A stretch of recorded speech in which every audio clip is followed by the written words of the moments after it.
Hello everyone, yung Mama Betchay here and welcome back to my channel. If you're new to my channel, please consider subscribing and click the notification bell para updated ka sa aking mga bagong videos. I create video tutorials about online selling, personal development, and other interesting things. So please join me as I share with you my experiences in my side hustles regardless of what stage you are in. So in today's video, it's going to be an interactive video dahil I want your participation, especially those sa mga nanonood sa atin today na interesado sa dropshipping. So I have been receiving messages po sa ating mga OFWs and also may mga stay-at-home moms tayo na nagme-message sa ating channel and they are telling me that they are really interested with dropshipping pero hindi nila alam kung kailan and kung paano magsimula.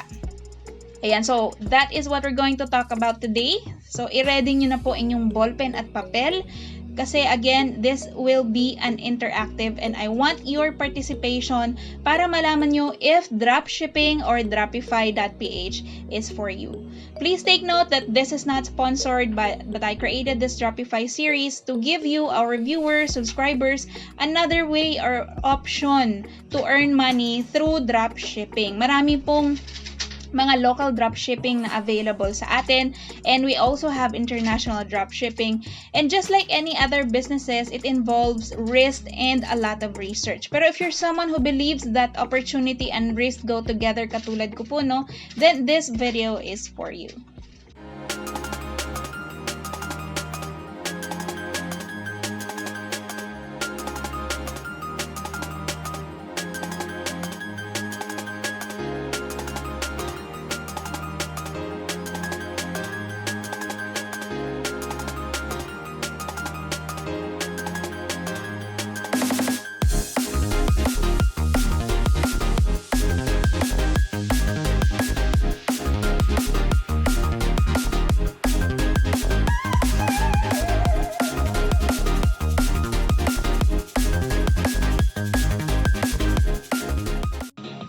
As mentioned, this will be an interactive video because I want you guys to participate.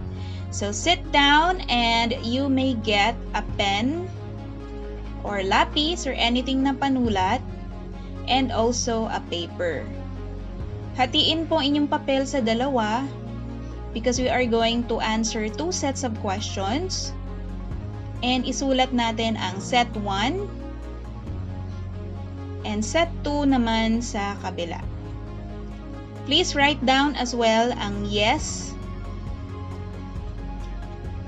and no sa inyong mga papel. And maglagay tayo ng 6 numbers dahil there will be 6 questions in each set. Okay? So your paper should look like this as you can see on our screen. Okay. Ayan. And then, sa pagsagot, you may put a check mark sa inyong mga kasagutan if it's a yes or a no based dun sa mga questions na ibibigay ko maya-maya po lamang. Okay. So, are you ready? Are we all set?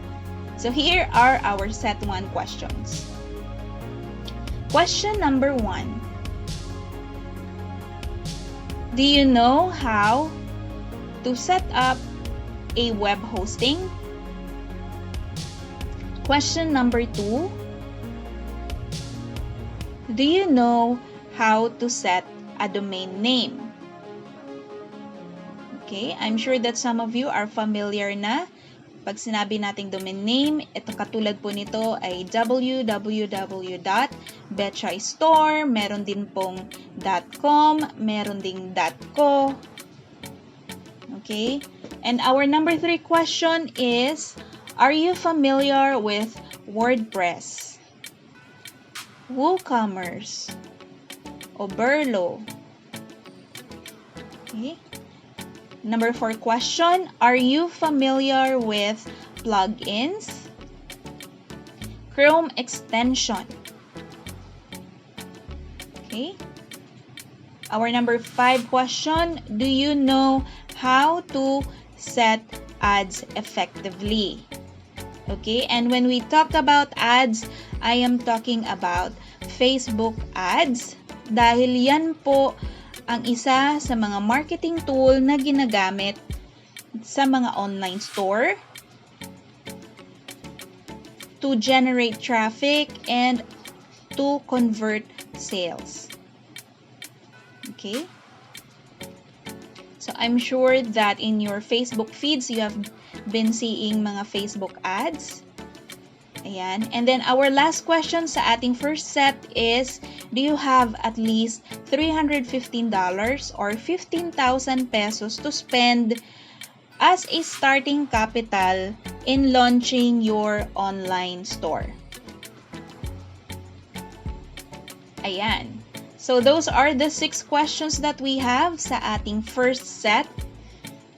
So balikan po natin yung ating mga notebook or papel and put a check mark kung inyong mga sagot ay yes or no.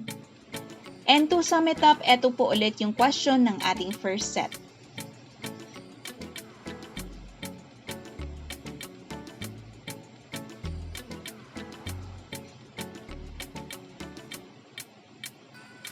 Okay, so I'm sure that you are reading this. If you are curious kung ano yung mga sagot, later on, continue watching our video dahil hindi pa po tapos yung ating questions. So let's move on to our set 2 questions. But before that, please check your answers. Again, sa inyong mga papel or notebook or whatever you are using. Okay, balikan natin ilan ang sagot nyo for yes. And how many of your answers naman ay no. Ayan, so ilan ang no sa inyong mga sagot. Okay, so let's move on to our set 2 question. So mabilisan lamang po ito. Our set 2 question, number 1 is, are you willing to take a risk? So I'm talking about your appetite risk or your risk appetite. Number 2, are you looking for additional income or side hustles?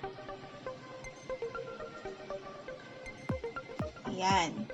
And our number 3 question sa ating set 2, of course, is, this is not an easy get-rich scheme. Are you okay with it? Our next question is, are you on a budget and new to online selling? Okay.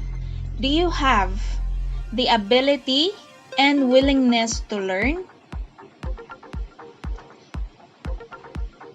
And our last question is, do you have at least $300 or 15,000 pesos as starting capital to launch your online store?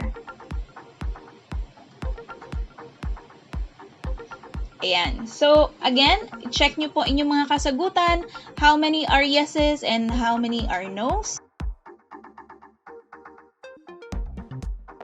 So, how are your answers? Marami bang nos? Marami bang yeses? So, pag-usapan natin yung ating mga sagot. So, for set 1, if you answered yes to all of the 6 questions, then go ahead. Local dropshipping is not for you. So, isa lang po ibig sabihin yan. You have the knowledge of international dropshipping. Dahil sa inyo pong nanonood today, mga ating mga subscribers, mga viewers, those questions po are some of the proper basis para magkaroon ka ng sarili mong dropshipping store or ng sarili mong website. Okay? So, for set 2, if you answered yes naman to all of the 6 questions, then local dropshipping or Dropify.ph is for you. Okay? And hindi lang Dropify.ph ang banggitin ko ha, kasi in the past, few months, marami na pong mga local dropshipping na lumalabas. So, it is low risk. Hindi mo kailangan kumuha ng domain at web hosting dahil integrated na po siya sa top 2 e-commerce sites sa Pilipinas, ang Shopee and Lazada. So, I'm talking about Dropify.ph here. So, you have the opportunity to sell sa Lazada and Shopee without on-hand products kapag nag-sign up ka or nag-subscribe ka kay Dropify.ph. So, kung OFW ka, work from home, stay at home, or you're someone who are looking for additional income, then local dropshipping is an opportunity for you. So if you are someone naman who wants a higher margin or you wanted to build a brand exclusivity ng products, then magtayo ka ng sarili mong store. With Dropify.ph and yung local dropshipping natin, you can learn naman the ins and outs of the Shopee and Lazada platform. Dahil unang-una, free po siya to sign up, no? You don't need to spend money to have your own website dahil andyan po si Lazada, andyan si Shopee to do that for you. And the good thing with Dropify.ph and yung mga local dropshipping natin is you do not need to worry stocks on hand since si dropshipper na po yung bahala doon. Okay? Pero, kung nasa gitna ka naman, if majority naman ng sagot mo ay no, then that is okay po. Marami pong opportunities online. You just need to do more research and weigh your options if it is for you. Okay? So, may these questions be your guide in your decision making. Want to venture sa local dropshipping as online business.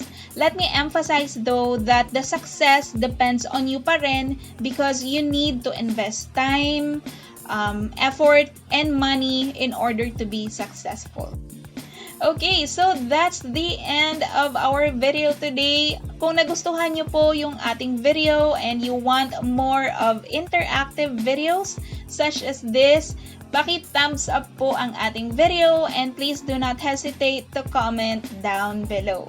So once again, this is your Yo Mama Betcha. You have a good day and I'll see you in my next video. Bye! Our shout out for today, may dalawa tayong shout out. Una is kay Freddy Aguilar. Ang sabi ni Freddy Aguilar, anong printer po gamit nyo, ma'am? Ayan. Hello sa iyo, Freddy. Thank you for dropping by my channel. I have 3 printers po. I don't use thermal printer.